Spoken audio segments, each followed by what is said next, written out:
নিক্ষেপ করো। আলকামার আম্মা জিজ্ঞাসা করলেন, ইয়া রাসূলুল্লাহ, আমার সামনে আমার ছেলেকে জ্বালাইবা, আর আমি মা হইয়া কেমনে এই বিষয়টা সহ্য করব? আল্লাহ নবী বললেন, হো আলকামার আম্মা, তুমি দুনিয়ার আগুন যদি সামান্য আগুন দেখিয়া তোমার ছেলের জ্বলা সহ্য করতে না পারো, তুমি যদি তোমার আলকামারে মাফ না করো, এই আগুনে জ্বলা তো সামান্য কথা, কিন্তু চিরস্থায়ীভাবে লম্বা দিন তোমার আলকামা জাহান্নামের দাউ দাউ আগুনের মধ্যে জ্বলবা। এই কথা শুনিয়া আলকামার মায় বললেন, ইয়া রাসূলুল্লাহ, ইয়া হাবিবাল্লাহ, গো আল্লাহর নবী, আমার ছেলে যদি আমার এই অভিশাপের কারণে, আমার কষ্টের কারণে জাহান্নামে জ্বলতে হয়, আমি মা কেমনে সহ্য করছিলাম? আমার কি জিনিস হারাইছে? এই জন্য যারা মা আসইন যত্ন করি রাখবা, বাবা আসইন যত্ন করি রাখবা। মা এবং বাবার দোয়া ছাড়া কোনো মানুষ জিন্দেগিতে বড় হইতে পারে না। মা এবং বাবা যদি আপনার উপরে নারাজ হয়ে যান, বদদুয়া দিলাইন, আল্লাহ তাআলার জমিন মার বদদুয়ায় খাফি যায়, আল্লাহর আরশ খাফি যায়। মার দোয়া জেলা দ্রুত পৌঁছে, মার বদদুয়া দ্রুত পৌঁছে। নবীজির সাহাবী আলকামা রাদিয়াল্লাহু তাআলা আনহু, যিনি নবীজির পিছনে নামাজ পড়ছেন, নবীজির সুহবতে থাকছেন, ওই আলকামা রাদিয়াল্লাহু তাআলা আনহুর ইন্তেকালের আগে সাহাবায়ে কেরাম উনার সামনে গেছেন, উনার কাছে গেছেন, গিয়া বারবার কলিমার তালকিন করা, আশহাদু আল্লা ইলাহা ইল্লাল্লাহু ওয়াহদাহু লা শারীকা লাহু ওয়া আশহাদু আন্না মুহাম্মাদান আবদুহু ওয়া রাসূলুহু।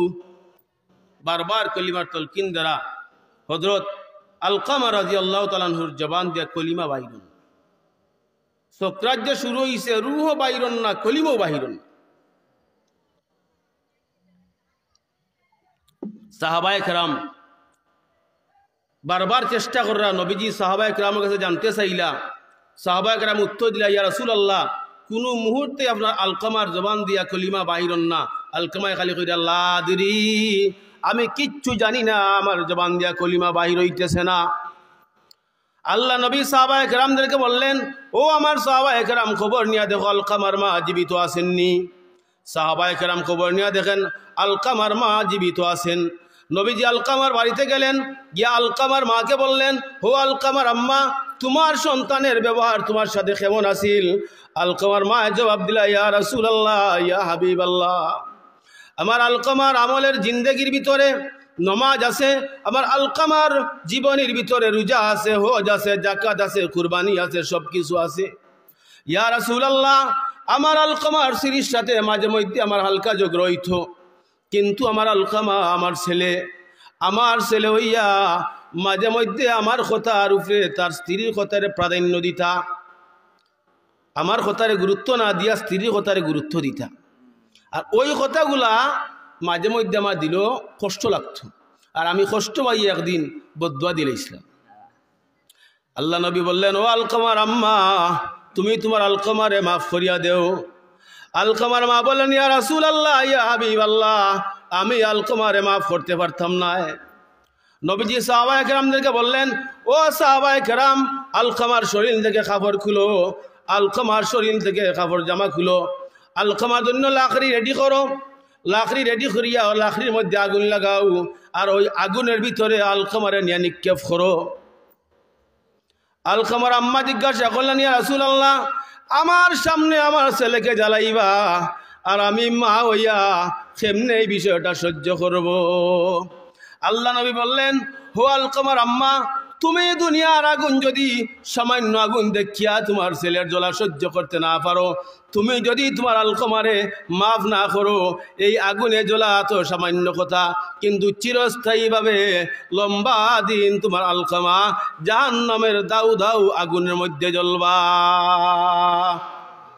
এই কথা শুনিয়া আলকামার মায় বললেন, ইয়া রাসূলুল্লাহ, ইয়া হাবিবাল্লাহ, গো আল্লাহর নবী, আমার ছেলে যদি আমার এই অভিশাপের কারণে, আমার কষ্টের কারণে জাহান্নামে জ্বলতে হয়, আমি মা কেমনে সহ্য করবো?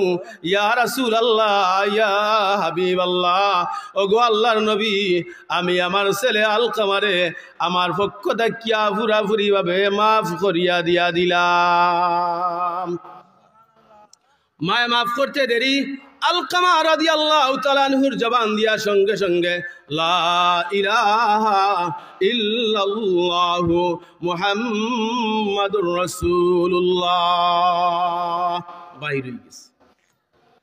মৃত্যুটা ইমানের সাথে হয়ে গেছে, ইমান নসিব হইল না যদি মায় মাফ না করত।